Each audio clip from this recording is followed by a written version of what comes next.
আমরা বাঙালিরা নিজেদের বিশ্বের সবচেয়ে বড় ধরনের মুসলিম জাতি মনে করি। আমরা মনে করি বিশ্বের সব মুসলিমরাই খারাপ, শুধু আমরা বাঙালিরাই সব জান্নাতি, বাঙালি মুসলিমরাই সব জান্নাতি। আরে ভাই, আমরা বাঙালিরা যেই মুসলিম মুসলমান ধর্মের যে অত্যাচার করতেছি, ধর্মটারে যেভাবে বিকৃতি করতেছি, এটা বিশ্বের কোনো দেশের মুসলিম করে না, নিকৃষ্ট মুসলিমরাও করে না। আমরা বাঙালি হইয়া, আমরা নির্লজ্জর মতো বেহায়া হইয়া, মুসলিম হইয়া আমরা গতকাল রাতে কুমিল্লা মুরাদনগর কি অবস্থা হইল, একজন মহিলাকে হোক সে অন্য ধর্মের, উলঙ্গভাবে ভিডিও কইরা সোশ্যাল মিডিয়াতে ছেড়ে দেওয়া। আমরা মুসলিম, ভালো কাজ করতেছি, আমরা ধর্মের গুণগান গাইতেছি, আমরা আমরা ইসলাম ধর্মকে প্রচার করতেছি, আমরা মুসলিমরা কত ভালো সারা বিশ্বকে দেখাচ্ছি। বাংলাদেশের মুসলিমরা আমরা কতটা অ্যাক্টিভ ধর্মের জন্য।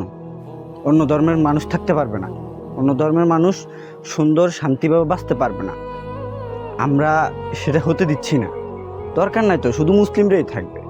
যেখানে আমাদের বিশ্বনবী বলছিল, হযরত মুহাম্মদ সাল্লাল্লাহু আলাইহি ওয়াসাল্লাম, যে তুমি একজন মানুষ হয়ে ইসলাম ধর্মের যদি প্রকৃত অনুসারী হও, তুমি কখনো অন্য ধর্মকে অবহেলা করতে পারবে না, অন্য ধর্মকে তুচ্ছ-তাচ্ছিল্য করতে পারবে না। এইটা হচ্ছে ইসলাম ধর্মের শিক্ষা। অন্য ধর্মের কাউরে খোঁটা দিয়ে কথা বলতে পারবে না, কারো ধর্ম নিয়ে কটূক্তি করতে পারবে না।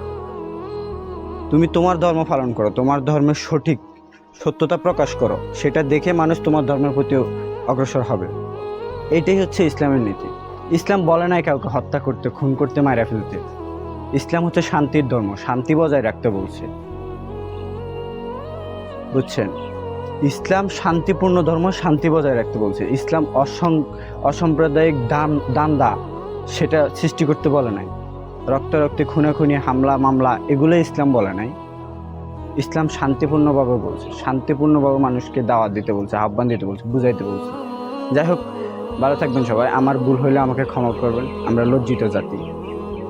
কুমিল্লার ঘটনায় সত্যি আমরা সবাই শোকাহত।